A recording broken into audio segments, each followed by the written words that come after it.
Meet the Morrison family, living in a beautiful, quiet, small town in Sitka, Alaska, where the birds chirp ever so peacefully, the wind is fresh and crisp, life is simple and just goes with the flow.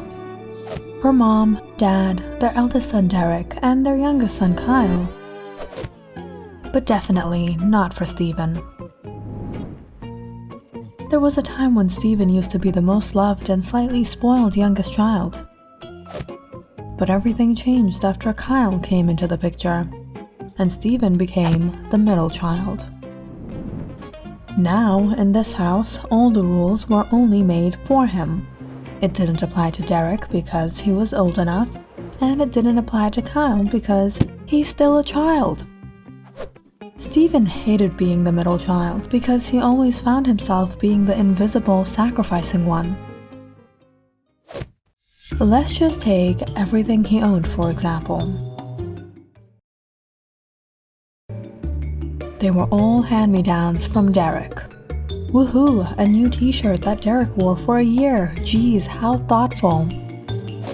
While Derek always got new things because he was the first child. And by the time it came to Kyle, all the things were too worn out for him to use, so he got a new one too. But the hand-me-downs were the least of the issues in this house. Does anyone remember Stephen's 16th birthday? Of course not. No one remembers the middle child. Stephen too didn't know if his parents forgot his birthday or were planning a surprise party for him. Was this really happening? It was true. Stephen got the biggest surprise when his parents whipped out the cake. On it written in bold, "Congratulations, Derek." Derek, but it's my birthday.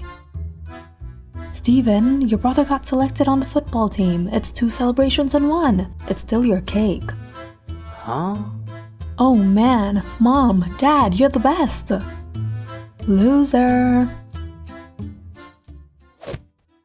But at least, the year after that, fortunately, they got the name right on the cake.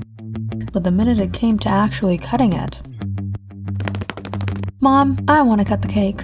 No, it's my birthday, I get to cut the cake. Mom! Stephen, you're 17 now, not a kid. Let your little brother cut the cake. What? He's 13! Stephen, just because your brother is cutting the cake doesn't mean you're not going to get any. It's still your cake. Can't we just focus on the middle child for once? Said no parent ever.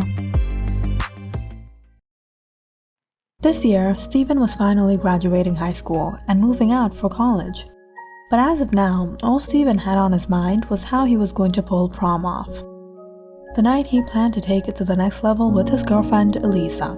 But to make this night awesome, he had to get himself a car. Mom, Dad, I was thinking, now that I'm going to college, why not get my first car now? What do you mean, get your first car? Derek never asked for his car. Because you guys gave him Dad's old car. Because he's responsible, unlike you. Didn't he get 2 tickets last month? That wasn't his fault. Who knew there would be a red light in the middle of the highway? But that's not the point. If you want a car, you have to save up your own money for it. Save from what? You don't even give me allowance. Maybe it's time you get a job. But Derek doesn't have a job. Derek is already under so much pressure with his studies, and you want him to get a job and ruin his career? What about my career and my education? Your career? You don't even want to get a job.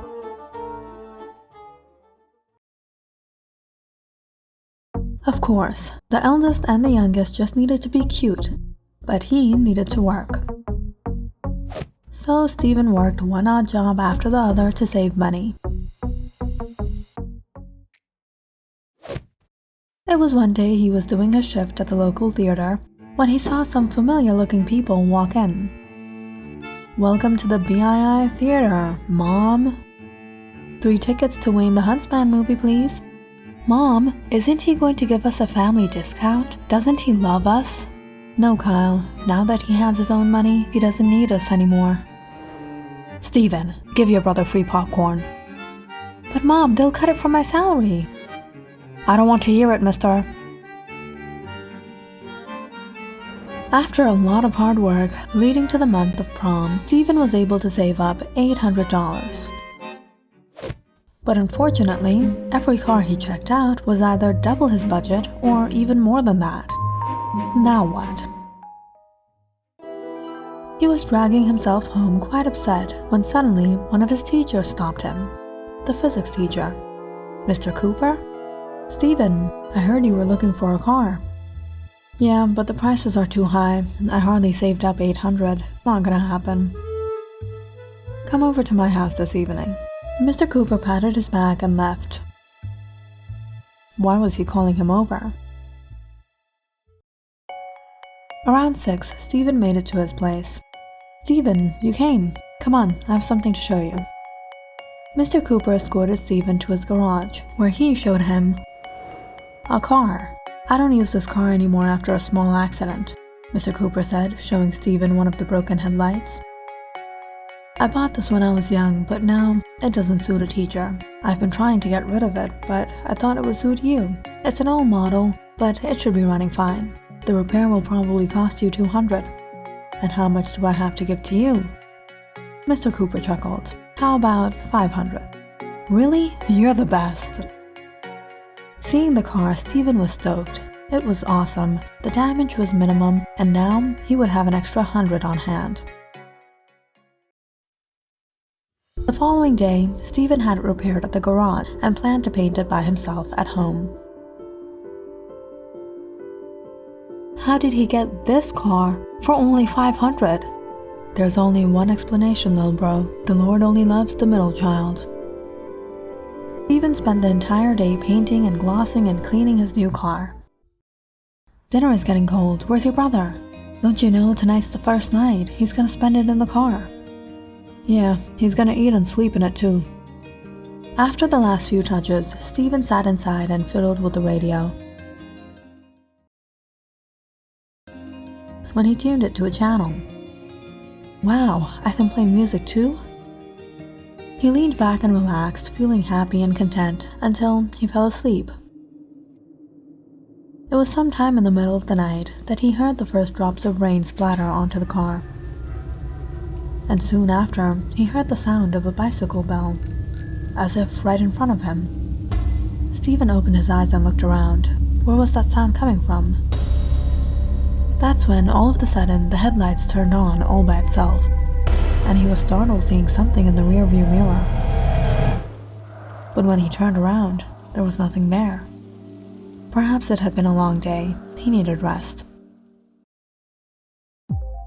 The night of prom, Stephen picked up Elisa from her house. Luckily, Derek let him borrow his tuxedo. Stephen and Elisa were having a great time hanging out with friends and dancing together. "Stephen, are we gonna spend all night here? Let's go for a ride."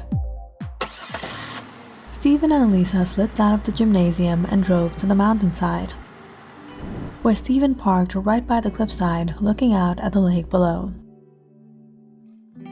The view was great, and within a while a low drizzle began to fall. "I like your car. The color is awesome." "Thanks. I painted it myself." As Elisa laughed and talked about this and that, Stephen looked at her. She was truly looking beautiful tonight.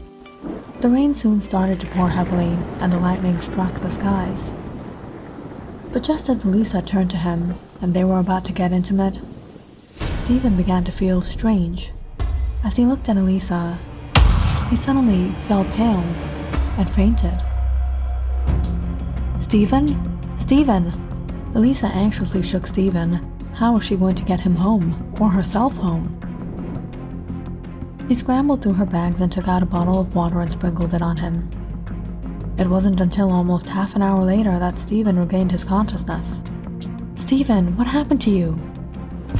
But without saying a word, Stephen suddenly stepped on the accelerator. He swerved the car around the cliff and began driving down the mountainside.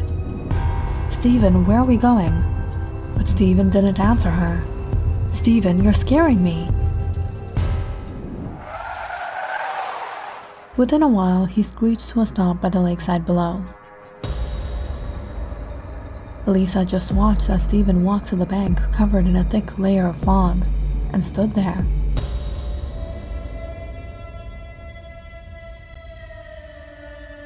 Steven, is everything okay? Where are we? Elisa had never seen Steven so serious before. It's nothing. Let's go. I'll drop you home. You're going to drop me home? This is going to be our memories for prom? I'm sorry. I'll make it up to you. After dropping her off, Steven returned home around 10 that night and went straight to bed. Over the next few days, everyone in the house had noticed Steven was a little different. He wasn't talking much, he went to school and came back and locked himself in his room again. So his brothers tried to cheer him up. Bro, I got these 2 tickets to the movies, but I'm not going to go. How about you and Elisa go this evening? That's okay, I want to stay home. Hey bro, I got this new game. Want to try it out? I'll even give you a head start. Not now, Kyle. What happened to Steven? He's been a little quiet lately. I know, he's been behaving a little strange since that prom night. It was late in the evening that Steven's father went to his room and sat down beside him. What's up? Nothing. Do you have a second to talk to your old man? What happened? Things didn't go as planned? No, Dad, it's nothing like that. Alright, if you say so. Come down for dinner, okay? After dinner, while Mrs. Morrison was cleaning up the kitchen and Mr. Morrison was watching the news, they suddenly saw Steven walk down. But instead of stopping by them, he went straight out the door.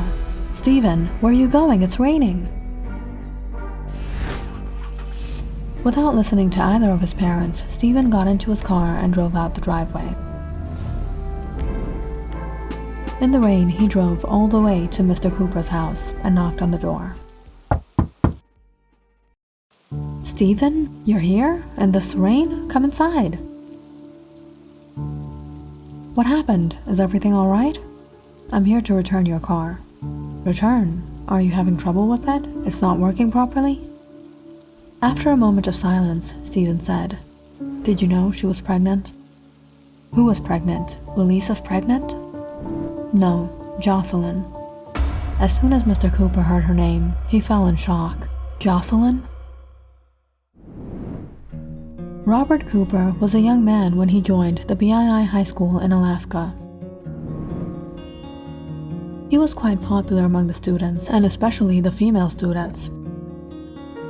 It was the year of 1976, and his senior students were finishing up his last semester. Jocelyn, you didn't hand in your assignment. You know you're going to fail this class if you don't submit it. I know, Mr. Cooper, I just need some more time. Alright, I'll give you 2 days. If you can submit it within then, I'll pass you.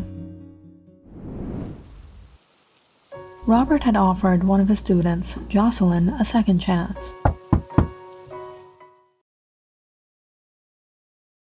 And it was 2 days later that he got a visit from her at his house. It was a rainy evening. Robert was surprised to see Jocelyn had rode her bicycle all the way here and was all wet. You came here on your bicycle in the rain? Yeah, to hand in my assignment. I hope I'm not too late. Come in. Robert invited Jocelyn inside and offered her some towels while he looked over her papers. It's quite chilly out today. Would you like to have some coffee? Sure. You have a nice house. Do you live alone? Yes, I do. Robert and Jocelyn ended up conversing, but even after an hour, the rain had yet to stop. Why don't you stay a bit longer, and if the rain doesn't stop, I'll drop you off in my car. It was that evening, while they waited for the rain to stop and got talking, one thing led to another, and they ended up being together. It was from that one evening, Jocelyn started visiting him more often, and before long, they were in a relationship. But as the days went on like this, it was one night that Jocelyn came to Robert's house a bit upset. What's wrong, Jocelyn? I need to know something. Our relationship, where is it leading to? Look, Jocelyn, we like each other and we enjoy each other's company. Isn't that enough for now? No, it's not enough. I don't want to keep this a secret anymore. I want to give this relationship a name. We can't do that. I'm a teacher and you're still very young. I'll get fired or even arrested. We can't keep on doing this in secret. Someone's bound to find out. Then let's end this right now. You remember the first time I came, it was raining, and tonight it's raining, and you're leaving me tonight. You don't understand, I'll get into big trouble. You're embarrassed to admit you're with me, and if that's what you fear, I'll embarrass you in front of everyone.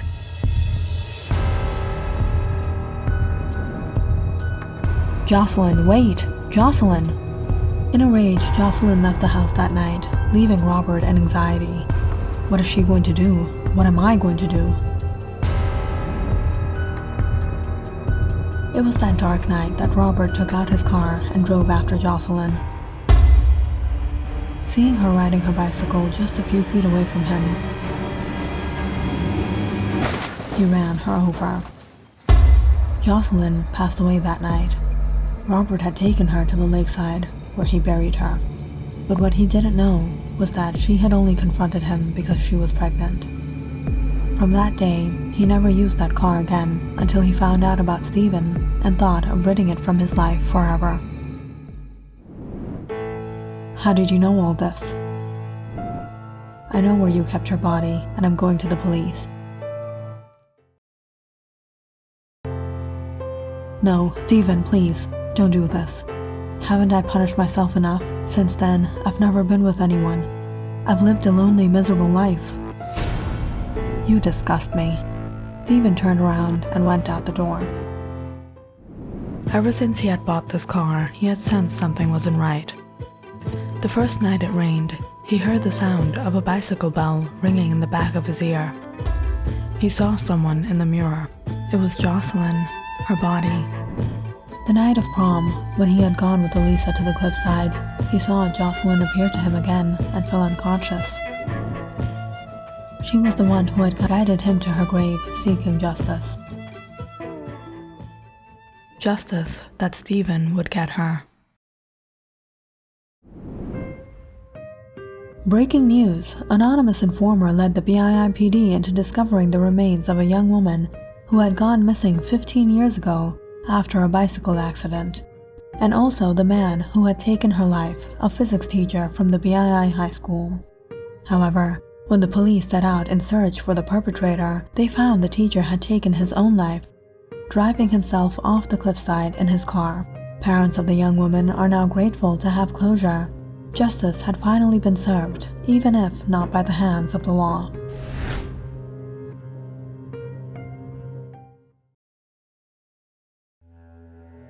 Didn't you buy that car from him?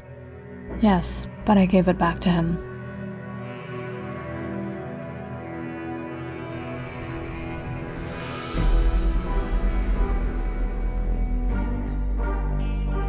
Click on the subscribe button and check out more awesome videos on our channel. And don't forget to press the bell icon because you know it's interesting.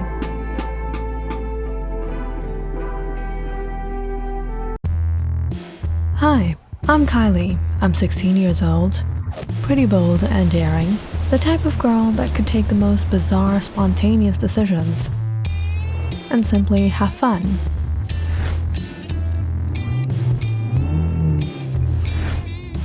Or at least, that's what all my friends say about me.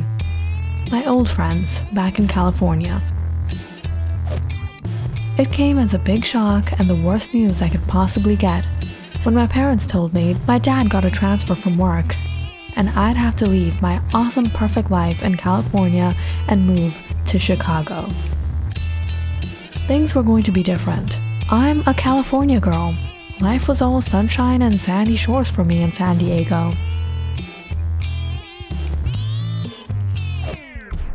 And to suddenly find myself in a gloomy, cold, rainy, windy city? Oh, come on, you can't compare Lake Michigan to the Pacific Blue. And moving right in the middle of autumn didn't make things any better, and I wasn't so sure how much I would fit in. But within the first few days of school, I made a couple friends, tried out a few Chicago deep dish pizzas, and alright, maybe it's not that bad here. But things didn't really change until the day of the first basketball match at my school. All of a sudden, moving to Chicago felt like the best thing that could have ever happened to me. There was nowhere in the world I'd rather be. From the locker rooms, he walked out. He was blonde, blue-eyed, tall and handsome. Who is he? Him? Captain of the team. Ron. I know, he's handsome, every girl has a crush on him, but he's dating her.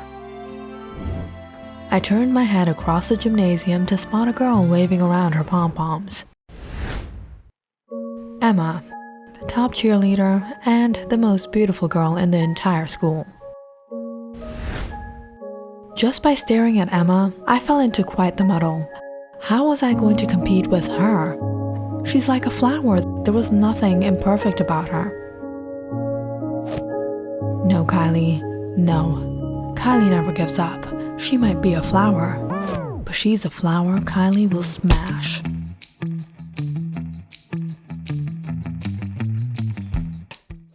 So I started my research.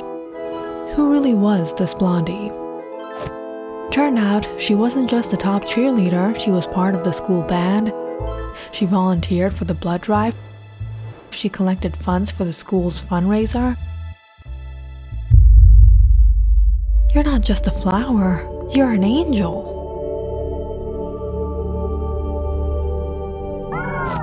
But not for long, because I had the perfect plan.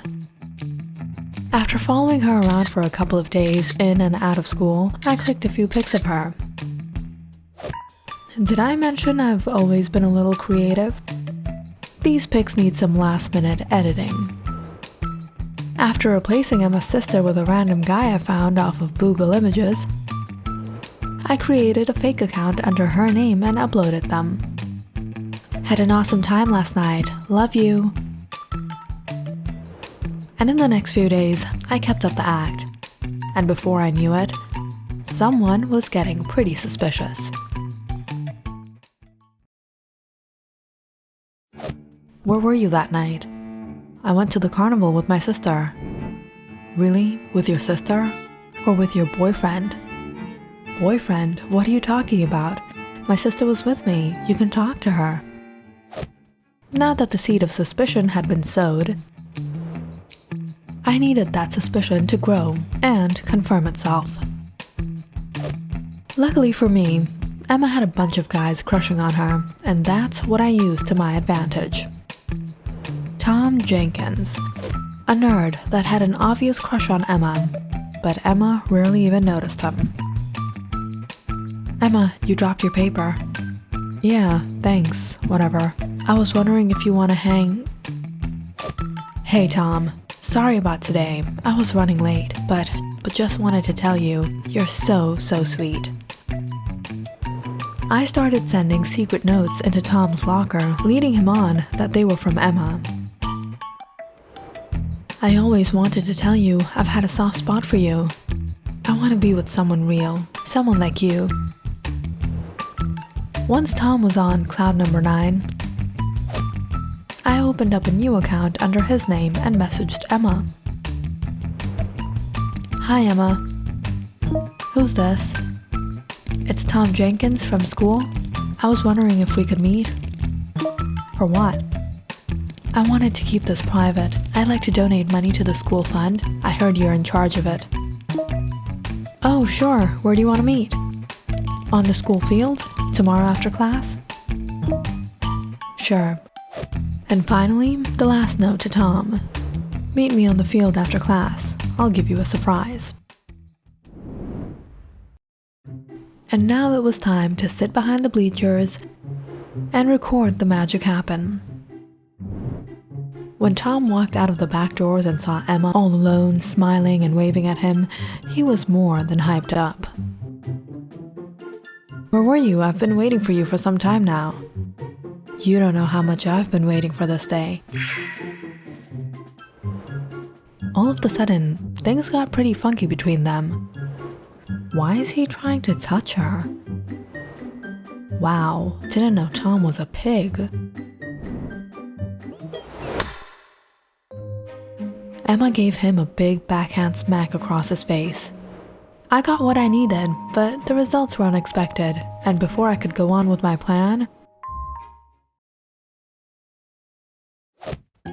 let me just stop to say, I'm not that bad of a person. Tom needs to get some payback for that. Here you go, Ron. Oh, a second cup of Jell-O. Thanks. Bingo. Has anyone ever told you how beautiful you are? I always thought you were the one, but I didn't know how to tell you. From T. T. Could it really be Tom? Now back to the plan. I uploaded those pics and specially tagged Ron onto them. Looks like someone's been cheating on you.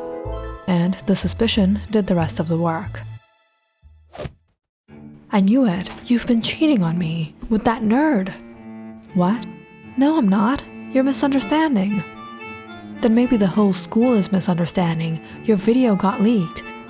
It's over, Emma. Ron, no, it wasn't like that. Ron, listen to me.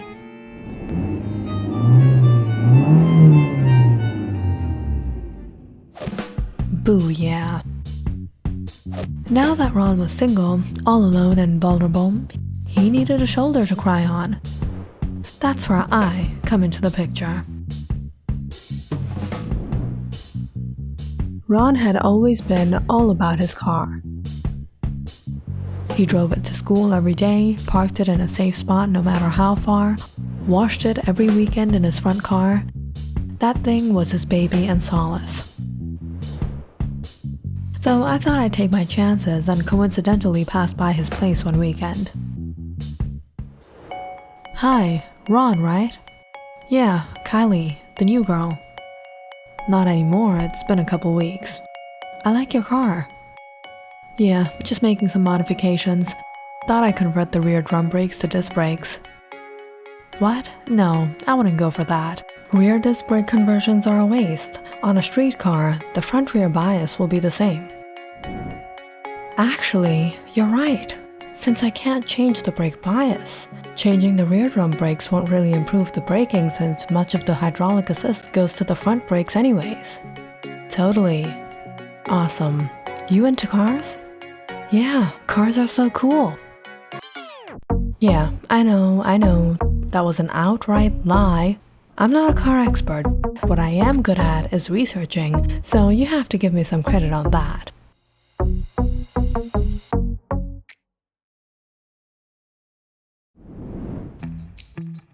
A couple days of stalking and I figured he was changing his brakes and specifically researched about brake modifications. From then on, we started meeting and talking and I tried every other trick in the book to have him fall in love with me. And sure enough, before long, we were dating. The initial days were fun and romantic, going out on long rides and holding hands and smiling at each other.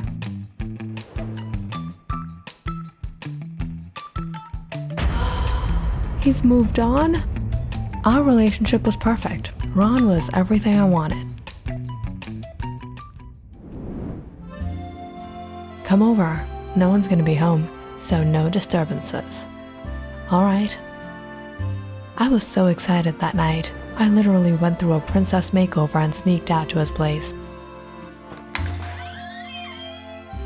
You came. Did you miss me? Yeah. Now hurry and wear these, we're gonna lose.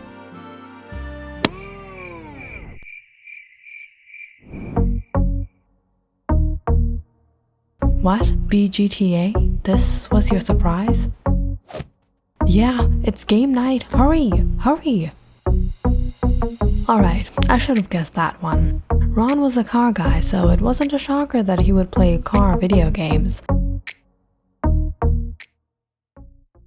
But over the days, Ron's car obsession really started to show up. Oh, an ice cream truck. Let's go get ice cream. Alright.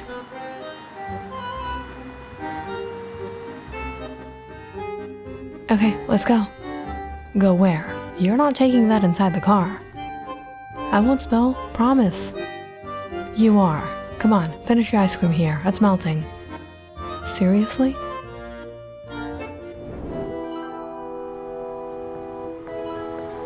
He made me finish my entire ice cream on the side of the road before he let me get in. Ron, what's wrong? You don't look so well. Yeah, I don't know why I feel like this every time I have ice cream. Are you allergic to nuts or something? Don't know. My doctor was saying something about being lactose intolerant, but I've never been intolerant towards people who don't have toes, so pretty stupid doctor.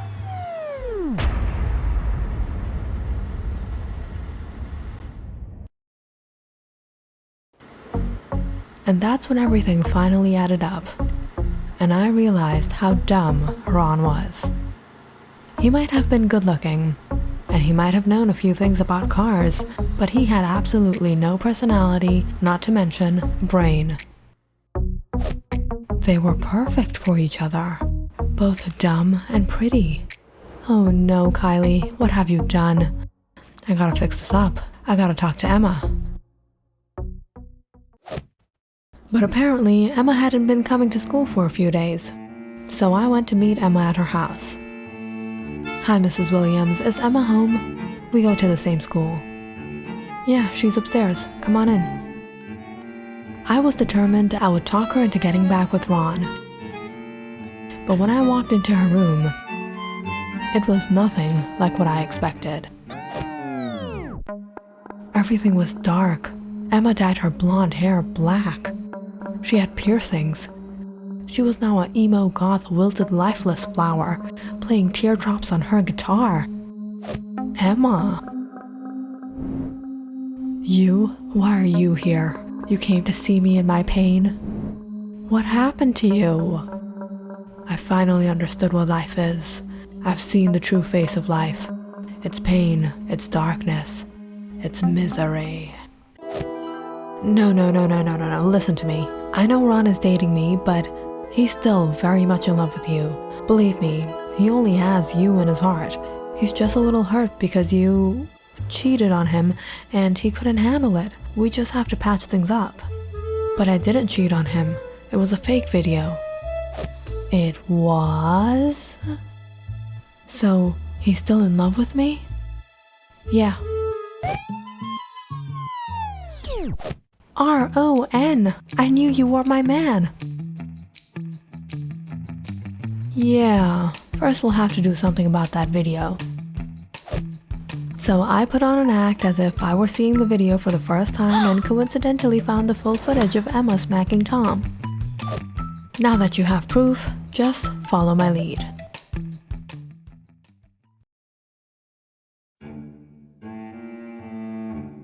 Hey Ron, can I try driving, please? Alright, but be careful, okay? Don't worry, I'm an expert.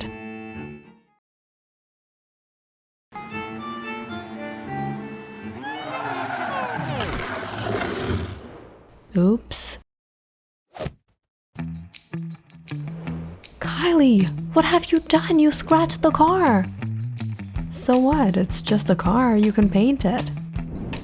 Just a car? Just a car? It's not just a car. If this is not a car, then what is it? This is his passion. Ron turned to see Emma behind him. Emma, only you understand me. But what are you doing here? Why aren't you with your boyfriend Tom? He was never my boyfriend. That day he tried to take advantage of me. I even smacked him. But you saw half of the video and became suspicious. Watch the entire thing. When Ron saw the actual video, he got super pissed. Where is that nerd? I followed him and Emma straight into the cafeteria, where Ron got hold of Tom. Whoa, what gives, man? My jello! You tried messing with my girl? What? But just as Ron was to throw a fist, all of a sudden, we all heard a deep voice behind him. Nobody treats my man like that. Okay, I didn't know he was your man. What? When did I become your man? So you're not my man? No, I am your man. Please, don't let him beat me up. Come on, Ron, let's get out of here. Ron and Emma are together again, and finally, I'm free. And I'm never going to get into that again. No more love. I'm gonna focus on my studies. I'm gonna be a career-oriented woman.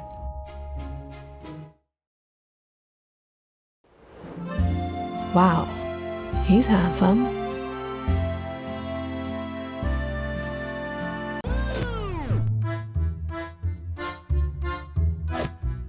Oh, not again. He has a girlfriend too? No problem. Anything for my one true love. Click on the subscribe button and check out more awesome videos on our channel. And don't forget to press the bell icon because you know it's interesting.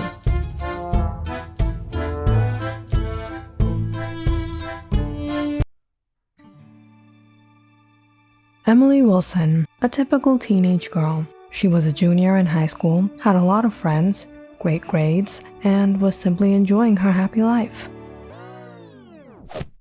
Until her father told her they would be moving to San Francisco because he got a new job there. Everything would be fine, they said. You'll make new friends, they said.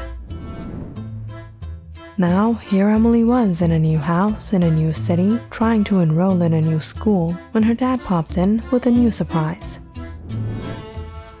Your mom and I got you enrolled in the BII Academy. That's the only school closest to us in this neighborhood. It'll be tough, but with this new job, we'll manage.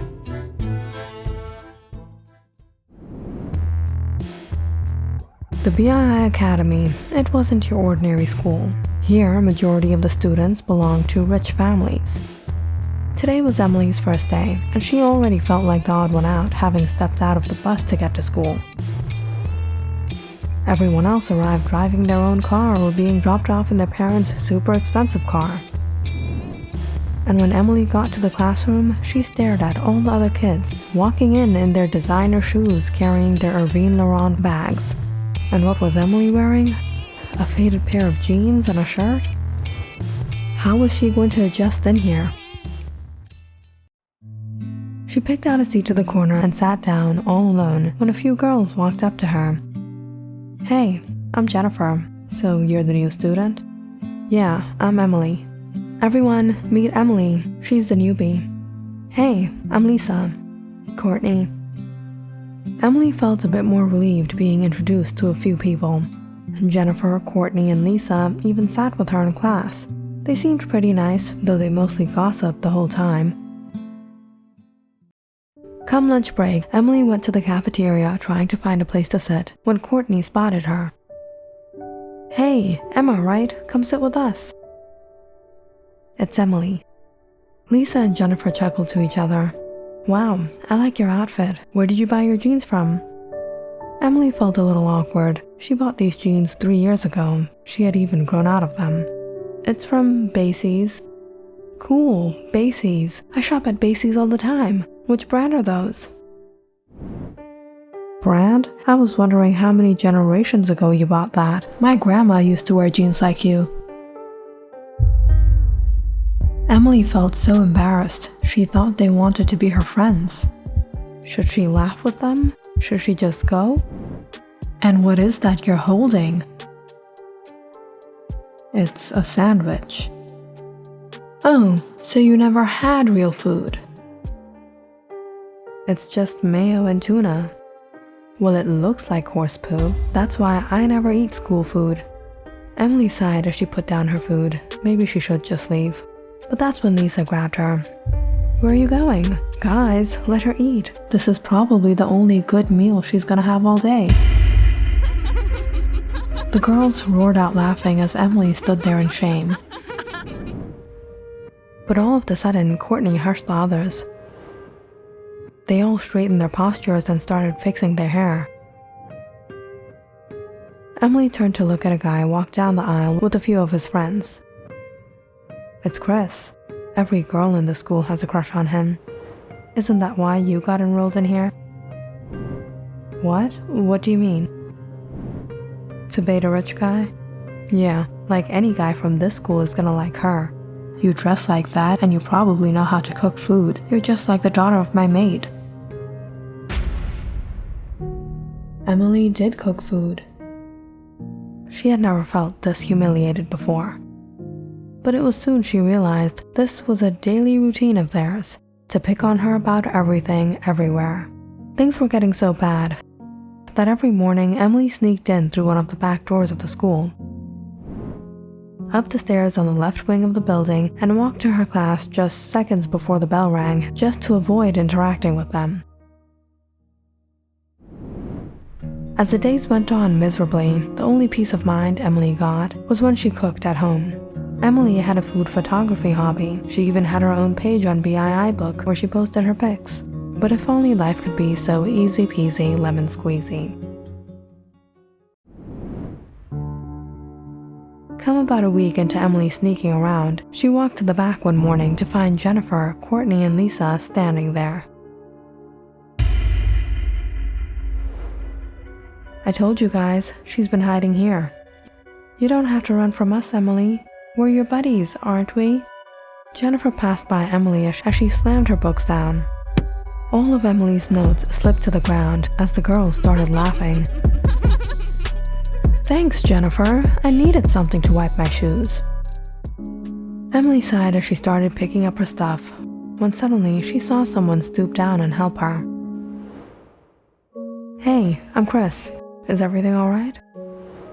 A nervous wreck, Emily said. I'm Emily Wilson. Yeah, everything's fine. She then took her papers and hurried out of there. Jennifer, Courtney, and Lisa, however, stood there love-struck watching Chris. After a long day, when she got home, she just plopped down on her bed and tried to shake everything off. Guess she would just have to tolerate this for the rest of the year. Focus on other things, Emily. Stay focused. It was later that night that she logged onto her page when she got an interesting notification. A friend request from Chris Cohen.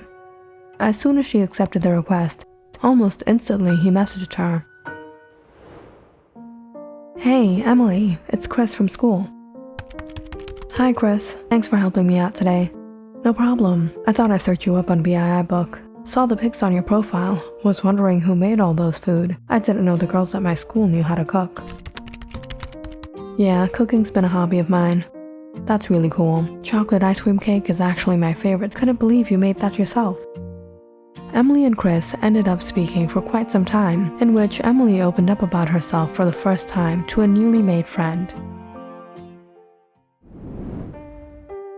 Little did she know, on the other side, it was actually Courtney, Jennifer, and Lisa. Dude, why are you giving her Chris's real info? Forget that, why are you praising her? 'Cause that's how you bait. She must be dreaming about Chris since what happened this morning. And getting this message, she's already planning their wedding. Dude, Chris doesn't even look at us. He's never gonna date a girl like her. I know, but we'll fool her into thinking he's into her, and then we'll embarrass her in front of everyone. Over the next week, the girls started chatting and flirting with Emily as Chris, and from the looks of it, it seemed that their scheme was going as planned. So what's up with you and Courtney and them? I saw what happened that day. It's nothing, they're just a bunch of show-offs and wannabes. They like giving me a hard time, but it's just 'cause they're jealous of me. Jealous of you? How? They're like the most popular girls in school. They might be, but they also have a secret. Jennifer, Courtney, and Lisa looked at each other nervously. You think she knows? No, she can't know. You said nobody's gonna know. Dude, she's typing.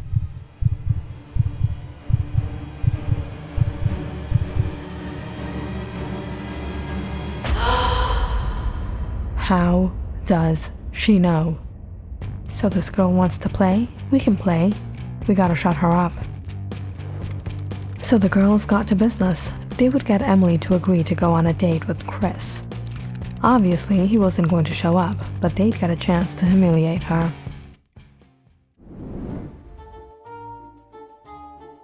I was thinking if you want to meet up this Saturday. You want to meet up with me after school? Yeah, why not? Sorry, Chris, I'm gonna be really busy. Gotta go to the library to study. To the library? Did this girl just reject Chris to go read a book? What's wrong with her? She's stupid? No, she's just full of it. A couple of days later, after the exam, the girls tried to ask Emily out again. But once again, Emily rejected them. Does this girl even realize who Chris is? What does this girl think of herself? Is she trying to be hard to get or something? So the girls went to plan C. When nothing worked, you begged. Hey Emily, was really hoping we can finally go on that date. You know what? I'm actually free this weekend. Yes, finally. There's a really cool restaurant not too far from the school. I'll send you the address. Emily was a bit psyched when Chris set up their first date. On the other hand, Courtney, Jennifer, and Lisa were all preparing for their grand prank. They had given Emily the address to a soup kitchen where they would hide out and take a picture of Emily with some old dude and post it on her BII book. Emily's dating a hobo. But come game day, Jennifer, Courtney, and Lisa found themselves waiting at the soup kitchen for an hour. Where is she? Hold up, she just sent us a message. Sorry, Chris, I won't be able to make it today. I have to walk my dog. I can't believe this girl would miss a date with Chris to walk her dog. Lisa, I think we gotta get out of here. Hey, sugar, I'll take you out on a date. You wanna be my girlfriend?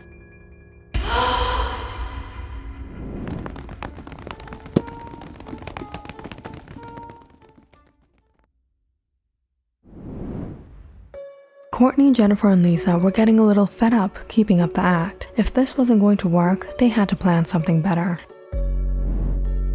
And luckily, a grand opportunity was coming, the class party at the end of the semester. Emily, you're coming to the party, right? Yeah, of course. Would you like to be my date? That sounds great. Are you gonna pick me up?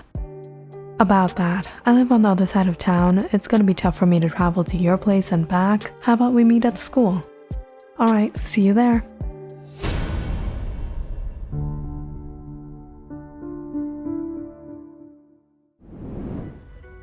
Courtney, Jennifer, and Lisa were on their toes waiting by the gate on the evening of the party.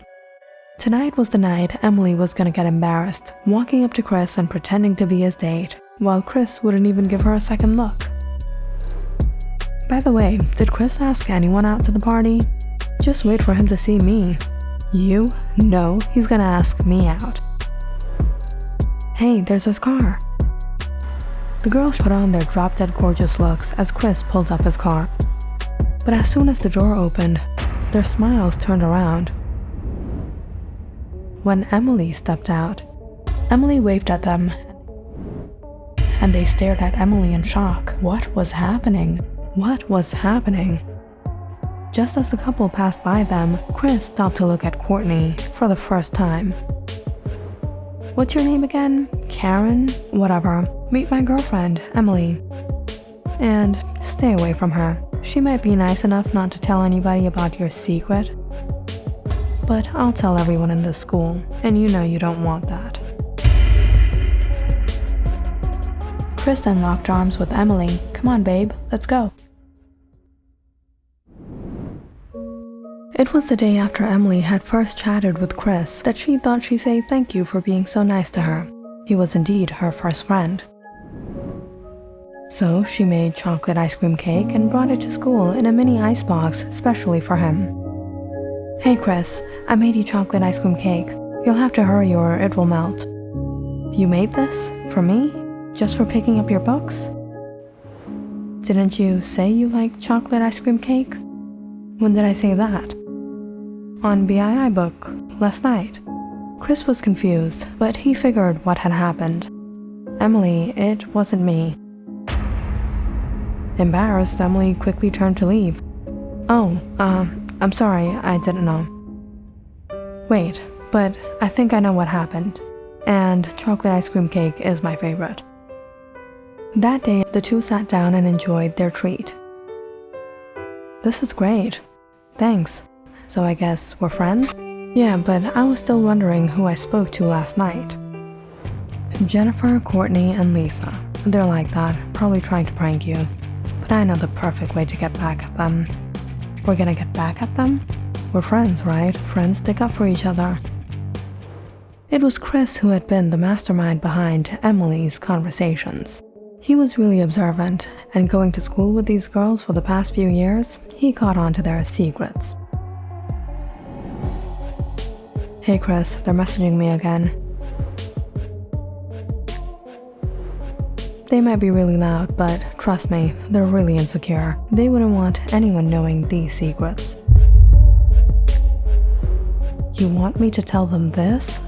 Yeah, give them a taste of their own medicine. They're asking me to go on a date with you. What do I say? They're probably planning another prank. Talk to them as if you're too good for me. They won't back out. Once you got them begging to date you, agree, and then stand them up on the last moment. You are so bad. And alas, when Courtney, Jennifer, and Lisa played their last trick, hoping they'd make the whole class laugh at Emily, including Chris himself, Chris planned the ultimate payback. Do you want to go to the class party with me? The real me? Is that a real date? Yeah, a date. As Emily and Chris danced together in the middle of the room, Courtney, Jennifer, and Lisa stood there in awe.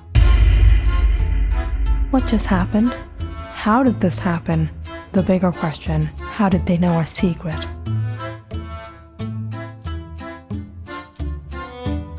Click on the subscribe button and check out more awesome videos on our channel. And don't forget to press the bell icon because you know it's interesting.